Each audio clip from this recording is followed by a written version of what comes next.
Bismillahirrahmanirrahim. Assalamualaikum warahmatullahi wabarakatuh.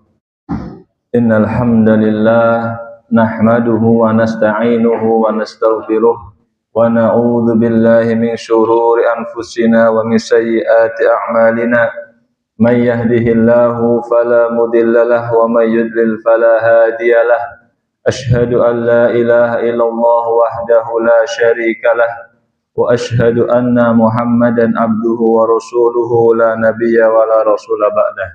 Allahumma shalli wa sallim ala nabiyyina Muhammadin wa ala alihi wa ashabihi wa man tabi'ahum bi ihsanin ila yaumiddin.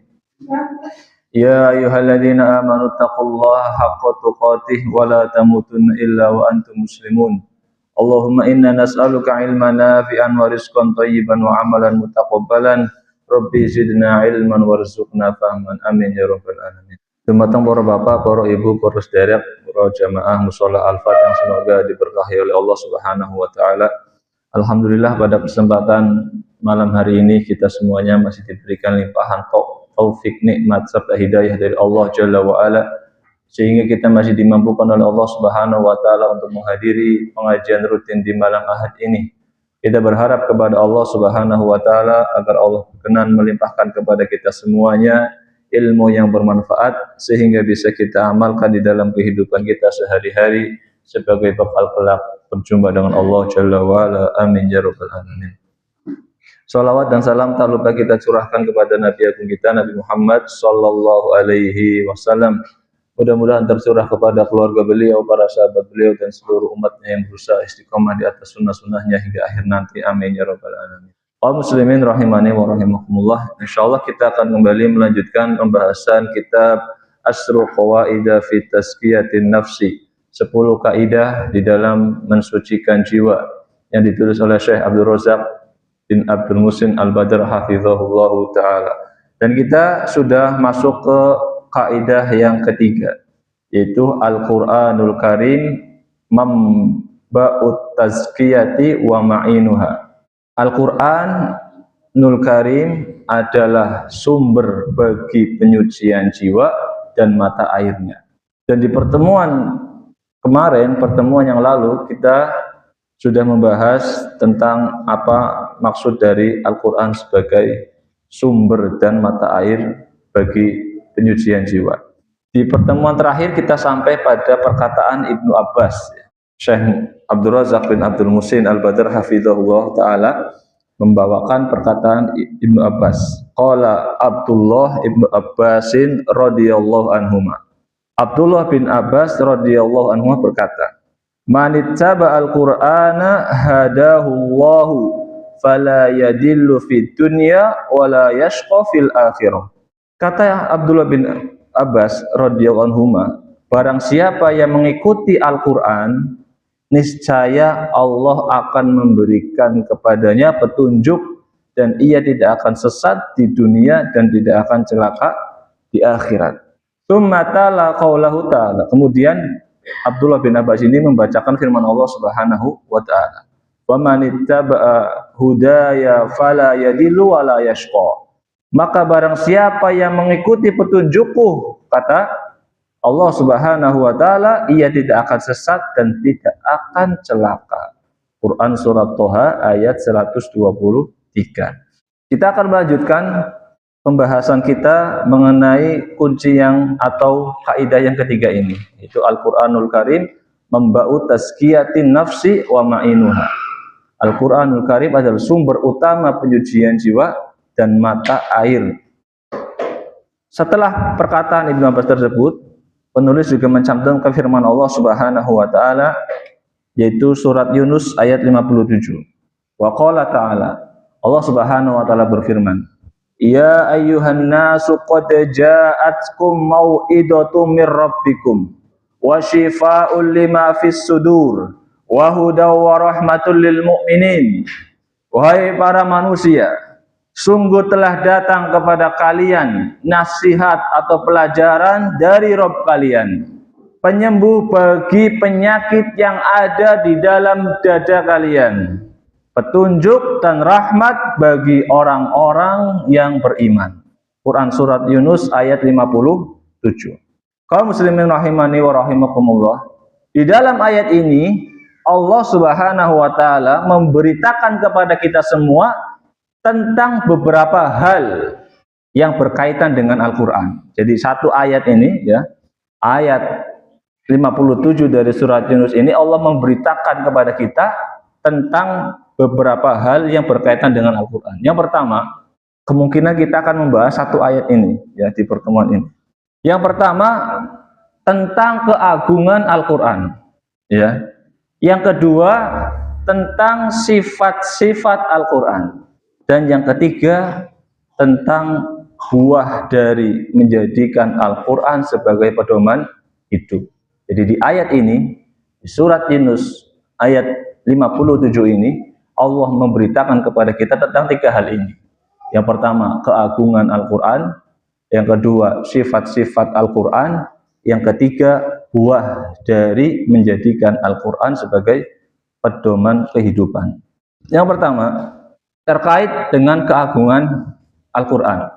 Allah Subhanahu wa taala berfirman dalam surat Yunus ayat 57 tadi, diawali dengan mengatakan, ya ayyuhan nasu qad ja'atkum mau'idatu mir rabbikum. Wahai manusia, sungguh telah datang kepada kalian suatu nasihat atau pelajaran dari Rabb kalian. Dan kata Rabb ini menurut para ulama, diantaranya Syekh Muhammad bin Shalih Al-Utsaimin, Rabb ini memiliki tiga makna, tiga kandungan makna. Yang pertama adalah menciptakan ya. Yang kedua adalah memiliki, dan yang ketiga adalah mengatur ya. Di setiap kata Rabb yang ada di dalam Al-Qur'an itu maknanya tiga ini, mengandung tiga sifat ini, yaitu menciptakan, kemudian memiliki, dan mengatur. Maka ketika Allah Subhanahu wa taala berfirman atau mengatakan, ya ayyuhan nasu qad ja'atkum mau'idatu mir rabbikum. Wahai manusia, sungguh telah datang kepada kalian nasihat dari Zat yang telah menciptakan kalian, dari Zat yang telah memiliki kalian, dari Zat yang telah mengatur dan memelihara kalian. Allah yang menciptakan manusia, dan Allah yang paling tahu bagaimana manusia harus hidup, harus menjalani kehidupan. Allah yang memiliki manusia, maka Allah yang paling tahu yang baik dan yang buruk untuk manusia. Dan Allah yang mengatur manusia, maka Allah yang paling tahu mana jalan yang membawa keselamatan bagi manusia dan mana yang menjadikan manusia itu tersesat. Ini nasihat dari Allah Subhanahu wa taala. Sebagaimana orang ketika ingin menjadi petani yang sukses, dia butuh nasihat-nasihat dari siapa, Pak? Dari petani yang sudah berpengalaman, ya kan? Bagaimana cara memilih bibit, misalnya. Bagaimana kapan mau menanam, bagaimana merawat tanamannya, bagaimana menghadapi serangan hama. Ia butuh nasihat-nasihat tersebut. Karena petani tersebut sudah berpengalaman dan memahami seluk-beluk pertanian dengan baik. Lah, sekarang jika seseorang ini ingin mengetahui bagaimana menjalani kehidupan di dunia dengan benar, agar jiwanya itu bersih, kira-kira nasihat yang paling manusia butuhkan itu nasihatnya siapa? Nasihat siapa? Nasihatnya Allah Subhanahu wa ta'ala, yang Allah cantumkan di dalam Al-Quran. Karena Allah itu Rabb yang telah menciptakan manusia, yang telah memiliki manusia, yang mengatur dan memelihara manusia. Maka ya ayuhan nasu qad ja'atkum mau'idatu mir rabbikum. Wahai manusia, telah datang kepada kalian sebuah pelajaran dari Rabb kalian. Seakan-akan Allah itu ingin mengingatkan nasihat yang datang kepada kalian, yaitu Al-Quran, bukanlah sembarangan nasihat. Ya, ini nasihat dari Rabb kalian yang menciptakan kalian, yang memiliki kalian dan mengatur kalian. Maka bagaimana mungkin Al-Quran ini tidak agung Jika seseorang itu rela membaca buku dari manusia yang sukses, ya, yang hanya karena yang mengharapkan beberapa ilmu darinya, ya, mereka rela membaca apa? Nasihat-nasihat, wejangan-wejangan, kalau sekarang apa? Quotes, ya, kata-kata dari orang-orang yang sukses tadi, membaca buku-bukunya. Lalu bagaimana dengan Al-Quran yang berisi petunjuk dan nasihat dari Rabb mereka, ya? Maka di sini kata atau ketika Allah mengatakan telah datang petunjuk, telah datang apa kepada kalian nasihat dari Rabb kalian, ini menunjukkan keagungan apa? Al-Quran. Ya ayuhan nas, qad ja'atkum mau'idatum mir rabbikum.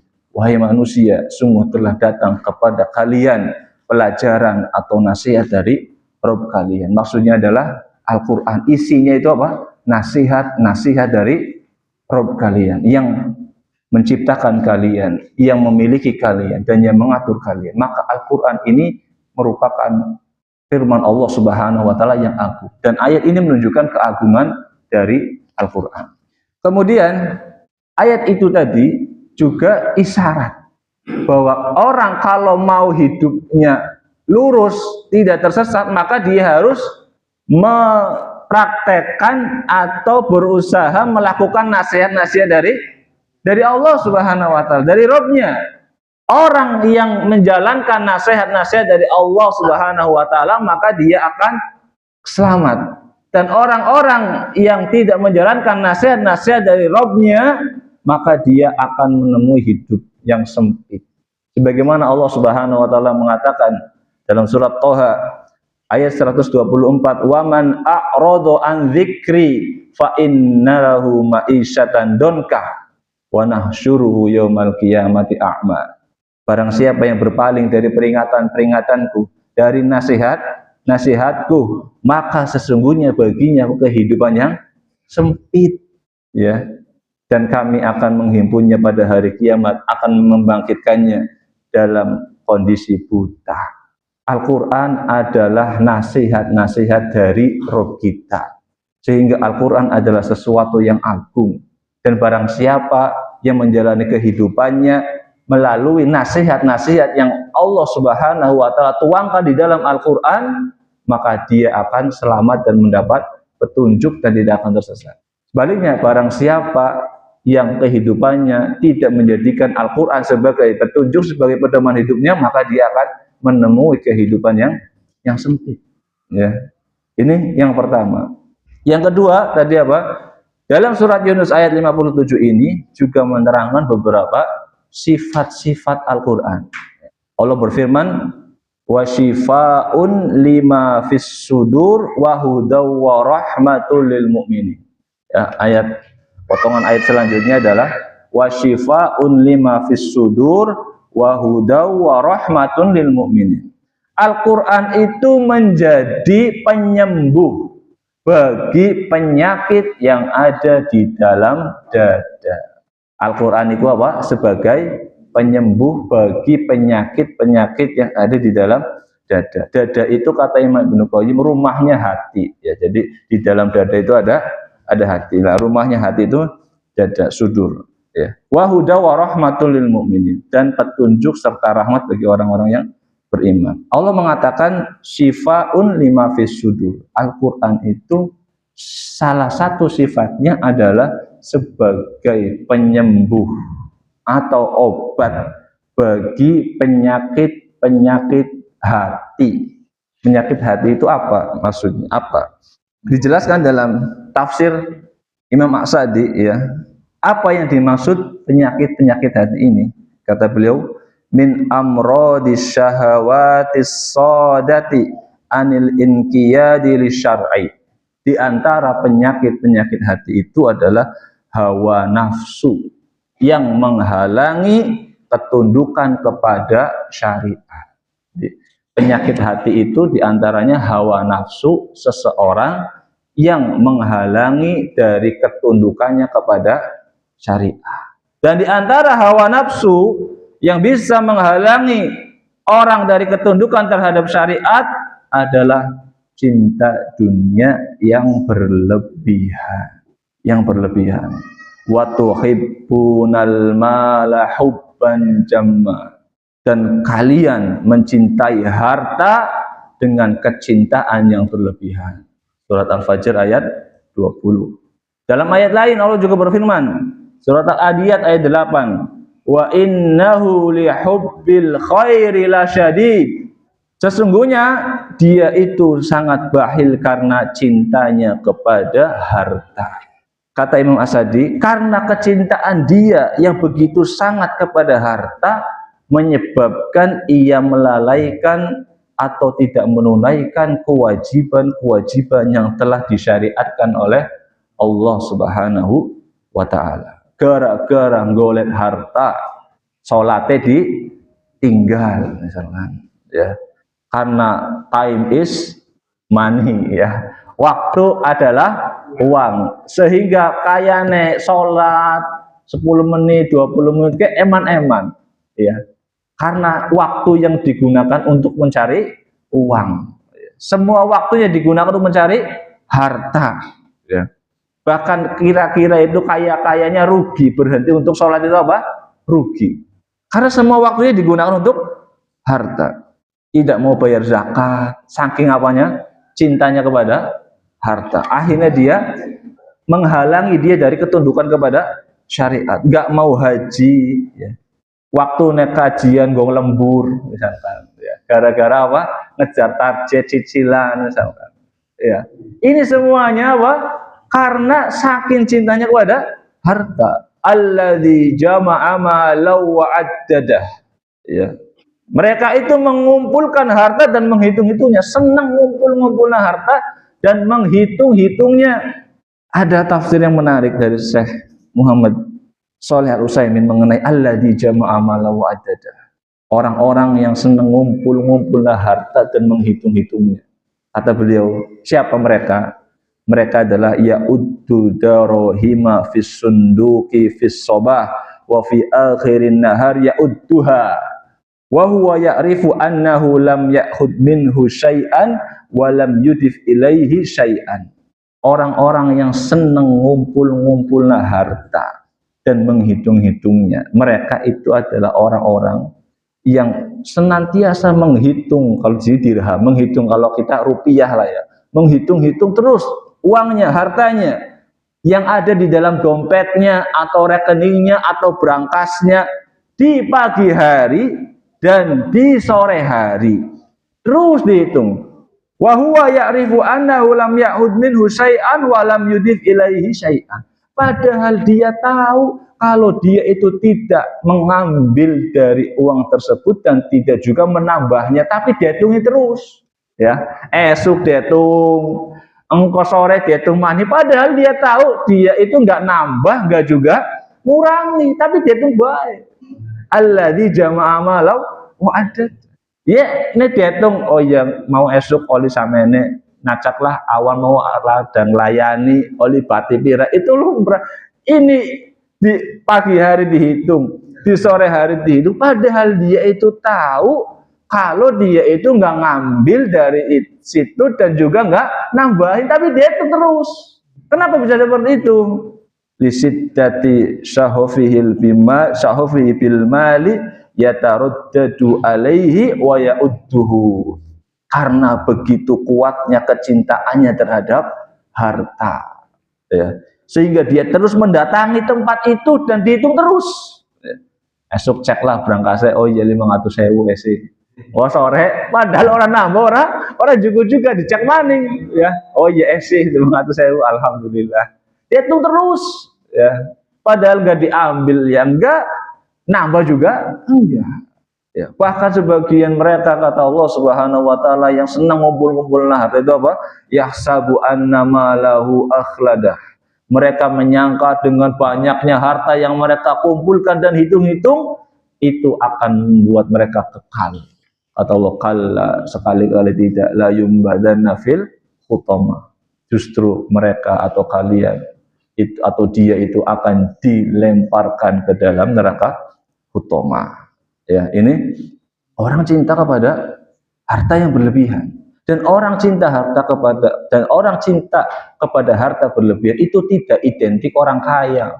Jadi jangan selalu menuduh orang yang kaya itu orang yang cinta harta banget, enggak, belum tentu. Terus kemudian orang yang enggak kaya itu aman dari penyakit cinta dunia, belum tentu. Seandainya misalkan ada orang penghasilan sehari 10 juta misalkan, warungnya banyak misalkan, tokonya banyak. Tapi ketika datang waktu sholat, dia tutup warungnya, dia penuhi panggilan Allah Subhanahu wa taala, sholat berjamaah ke masjid. Ada orang kedua, dia itu usahanya ala kadarnya, ya, dagangannya ya ala kadarnya lah, ya. Ngapunten, rumahnya masih ngontrak, cicilannya si akeh, ya, utang ya pirang-pirang, tapi wayai adan, si sibuk bae karo urusan dunianya, ya. Kira-kira orang yang pertama sama orang yang kedua lebih cinta dunia mana? Mana yang terkena penyakit cinta dunia? Pertama apa kedua? Kedua, padahal dia nggak kaya juga, ya. Jadi bukan, nggak mesti orang cinta dunia itu orang yang kaya. Kadang-kadang orang yang nggak punya kekayaan pun bisa terkena penyakit apa? Cinta dunia, karena dia lebih memilih urusan-urusan dunia dibandingkan panggilan Allah Subhanahu wa taala. Sementara orang yang kaya belum tentu dia apa? Cinta dunia. Bagaimana dia menyikapi harta ketika panggilan Allah Subhanahu wa taala telah berkumandang, ya. Jadi jangan merasa aman, lah aku tahu rapatnya sugih, berarti aku orang termasuk wong sing cinta dunia. Mesti juga, ya. Dia sing cinta dunia, wah, mobilnya pirang-pirang, umah hebat.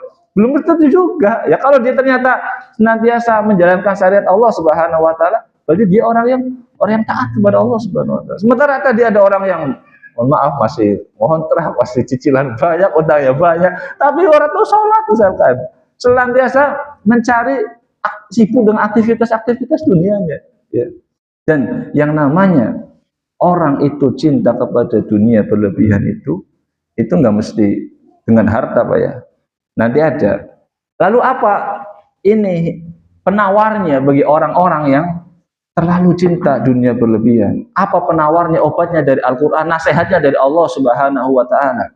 Maka Allah Subhanahu wa taala mengatakan supaya manusia itu jangan tertipu dengan kehidupan dunia. Allah sampaikan nasihatnya di dalam Al-Quran, surat Ali Imran ayat 185. Allah mengatakan, wamal hayatud dunya illa mata'ul ghurur. Tidaklah kehidupan dunia itu kecuali kesenangan yang menipu. Maka wahai manusia, jangan kau tertipu.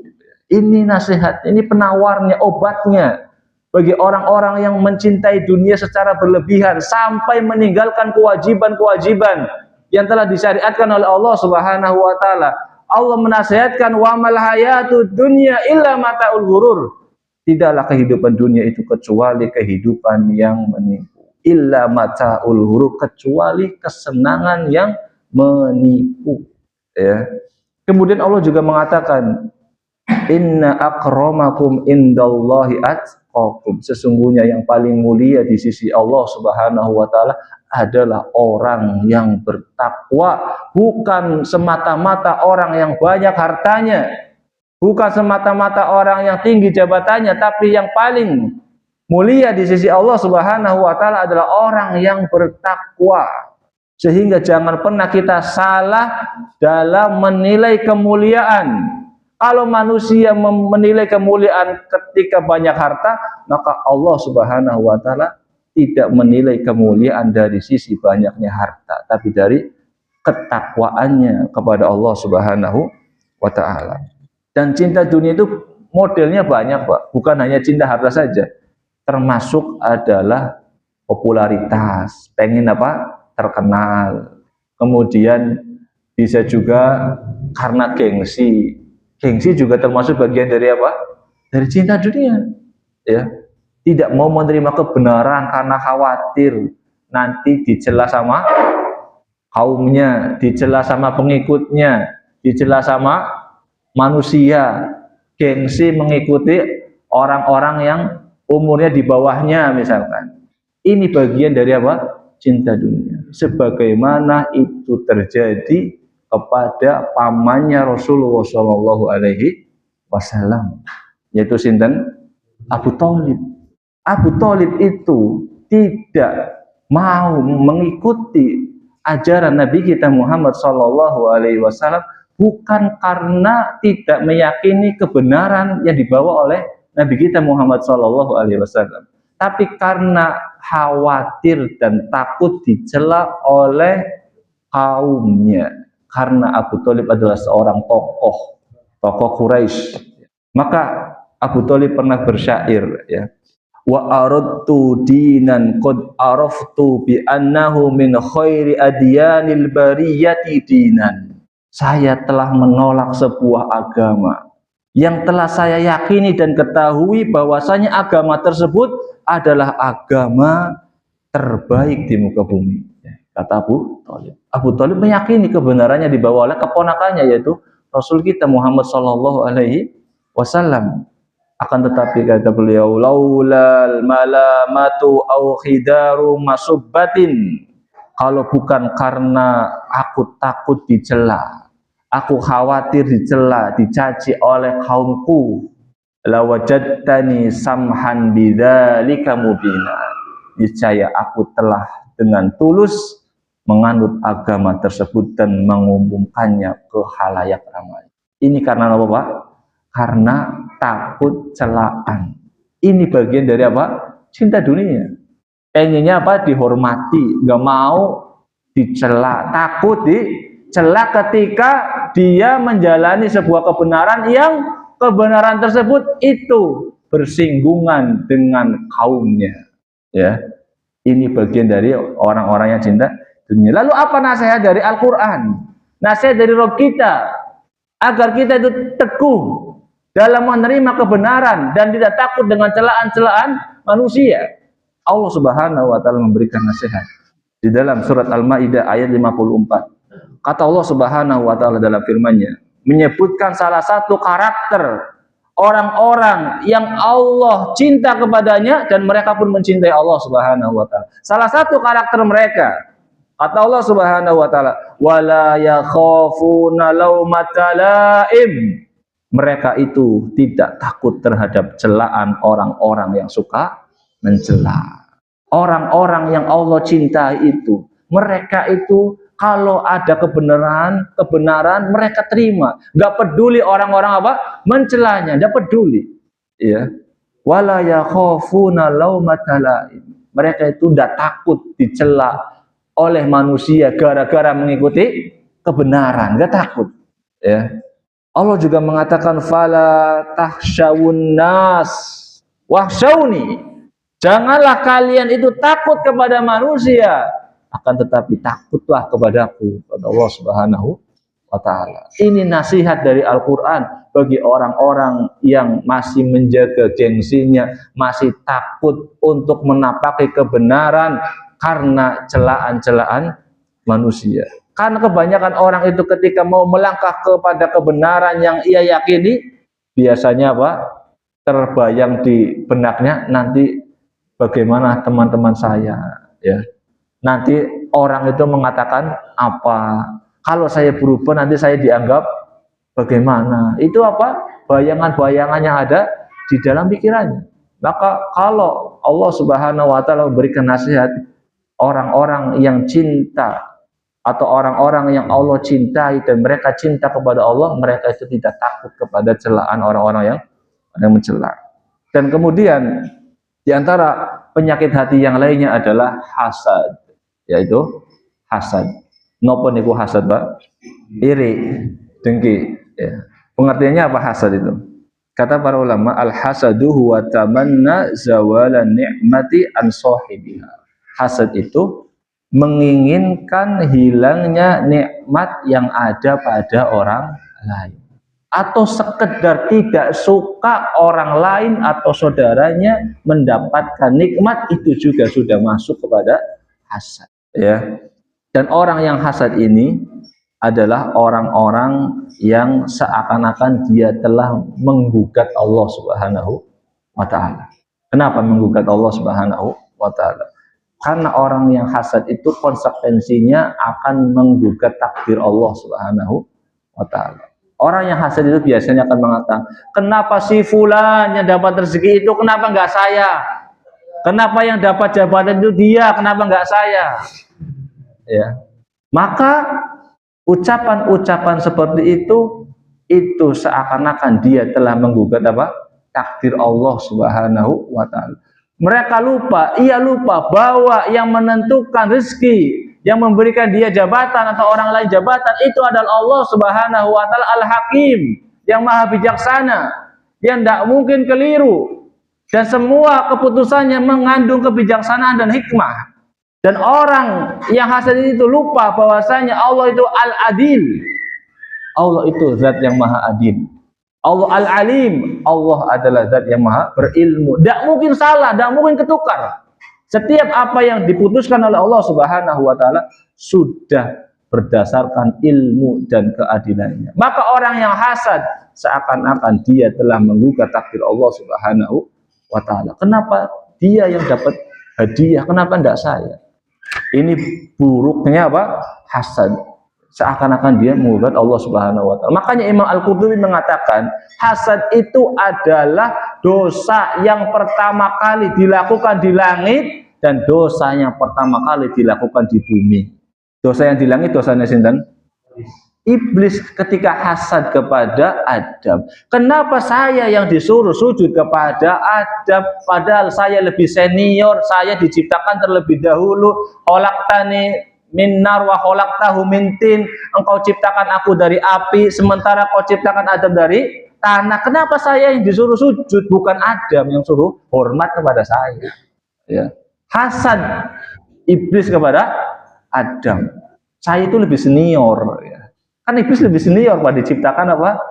Terlebih dahulu daripada Adam. Harusnya junior yang hormat kepada senior, itu menurut iblis, ya.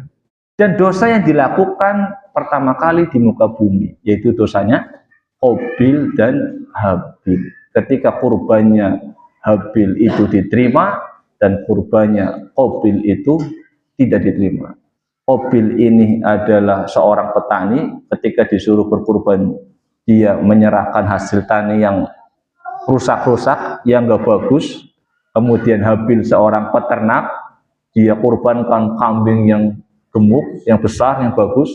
Ketika salah satu tanda kurban diterima adalah nanti ada petir yang menyambarnya, kemudian kurban itu naik ke atas, diangkat ke atas, dan yang tersambar adalah kurbannya Habil. Kata Imam Ibnu Katsir, kambing itulah yang nanti buat tebusan Nabi Ismail ketika Ibrahim menyembelih Ismail, ya. Kemudian diganti oleh Allah Subhanahu wa taala dengan seekor kambing. Katanya itulah kambing kurbannya Habil, kata Imam Ibnu Katsir. Ya. Hasad itu dosa yang pertama dilakukan di langit dan dosa yang pertama dilakukan di bumi. Dan orang ketika terpapar hasad di hatinya itu akan melemahkan dan mengotori keimanannya. Kata Rasulullah SAW, la yajtami'ani fi qalbi abdin al-iman wal hasad. Tidak akan pernah berkumpul di dalam hati seorang hamba keimanan dan hasad. Ya. Maksudnya keimanan yang sempurna. Seorang hamba tidak mungkin imannya akan sempurna jika terpapar hasad. Kalau ada hasad masuk di hatinya, maka imannya akan melemah. Ya.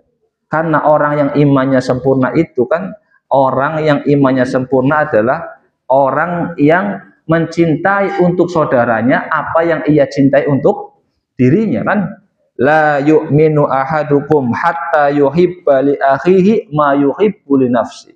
Tidak sempurna iman salah seorang di antara kalian sampai ia mencintai bagi saudaranya apa yang ia cintai bagi dirinya. Sementara orang yang hasad nggak merealisasikan ini. Orang yang hasad justru dia itu tidak suka kalau saudaranya mendapatkan nikmat. Sementara sempurnanya iman adalah ketika engkau melihat untuk saudaramu apa yang engkau sukai untuk dirimu. Dan orang yang hasad nggak bisa seperti itu. Susah melihat orang apa? Senang melihat orang susah. Dan ini penyakit. Lalu apa nasihatnya dari Allah Subhanahu wa taala agar kita bisa menepis hasad ini. Karena hasad ini kata para ulama itu penyakit yang menjangkiti seluruh manusia, termasuk orang beriman. Ya. Pernah ditanya oleh Imam Hasan Al-Basri, apakah orang beriman itu terkena penyakit hasad? Bisa terkena.